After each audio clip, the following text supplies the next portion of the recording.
Hi guys, it's Iman Gaddy here, and I have a really great topic. I want to talk about committing to your happiness. So, a lot of people don't really realize that happiness is a choice. I really firmly believe that because I've practiced it and I have known it for myself to be true that when I practice happiness and I commit to it, things in my life become lighter and more joyful, and I enjoy my life a lot more.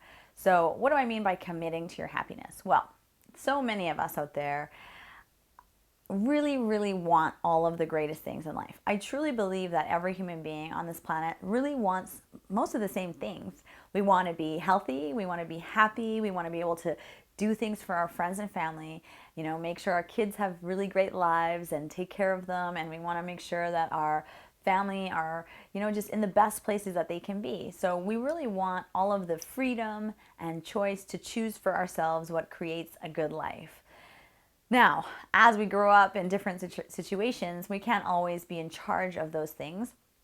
And somewhere along the way, we kind of learn our limiting beliefs. And we learn that maybe you're not smart at things, or people tell you that you're not good at that, or you're not good at this, or, people try to put limits on us. And sometimes we take those limiting beliefs and we make them ours. And those beliefs become habits, they fuel our habits, and the things that we're told have a huge influence on how we act and how we live our lives, right? So it's really important to understand that what the beliefs are that you're actually thinking and believing, and what they're doing to your life. How are they enhancing it, or how are they taking away from it?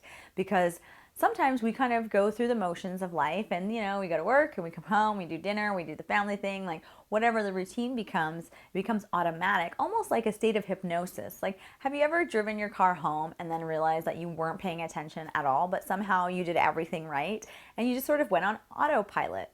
And I think a lot of times we do that in our life, and it becomes really easy to kind of go through the motions of what our lives look like, because maybe we go to the same job and we have the same routines and we do the same thing. And it doesn't mean any of that is bad.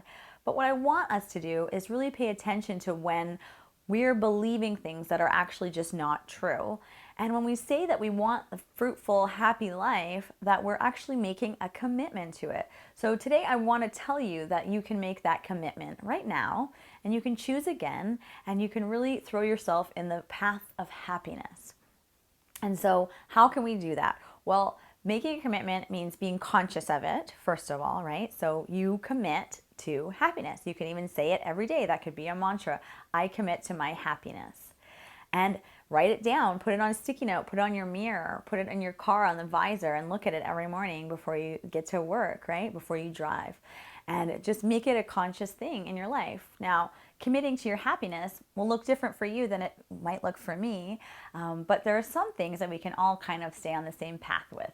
So, for example, you can make sure that you are setting boundaries in your life. For me, boundaries are a way to show a commitment to my happiness, because I'm letting other people know and letting myself know what I am and am not comfortable with, right? So maybe you need to set boundaries around your free time. Maybe you want to spend more time with the people that you love. So setting up boundaries on the time that you spend with, work or meetings or business things or other friends, you could place a boundary around that and really honor your family and the time that you guys spend together. You can commit to your happiness by taking care of yourself. This is huge. Self-care is one of the most valuable things you'll ever invest in for yourself. So, and it doesn't even have to cost a lot of money or any money at all. It just means that you're taking care of yourself and that you're aware of the feelings and emotions that are happening in your body and that are coming up. And so that could mean just taking maybe an extra 5 minutes a day just to sit still in silence and just to have that peace and to really center yourself and ground yourself before you head out for the day. Making a commitment to your happiness could look like making sure you eat properly and are rested. Maybe you need to go to bed a little earlier so that when you wake up, you feel a little more refreshed and you have a little more energy for the rest of your family and your day, right? So when we put ourselves in our best state of mind, body, soul, when we really take care of ourselves physically, go to the gym, do yoga, run, take a dance class, whatever it is that really gets your body moving and that you like to, energize yourself with, that's a way to practice your commitment to happiness, right? So happiness is a commitment that we can all make every single day. And you know what? Maybe tomorrow you forget, or it's not a habit yet, right? It's not a ritual. It's not something that you've practiced and you fall off the wagon. Well, I encourage you just to get back on. You can always start again. It's really important to know that it's a commitment just like anything. And I guarantee that if you continue to practice the little ways and the big ways that you are committing to your happiness, you will see an increase of joy in your life. You will see an increase of ease, of relaxation, of that internal peace that we're all looking for. And I know that we all are, because it's such a great feeling when you feel relaxed and you're not worried and you don't feel anxious and you don't feel overwhelmed. Isn't life so much better? So I encourage you to really commit to your happiness.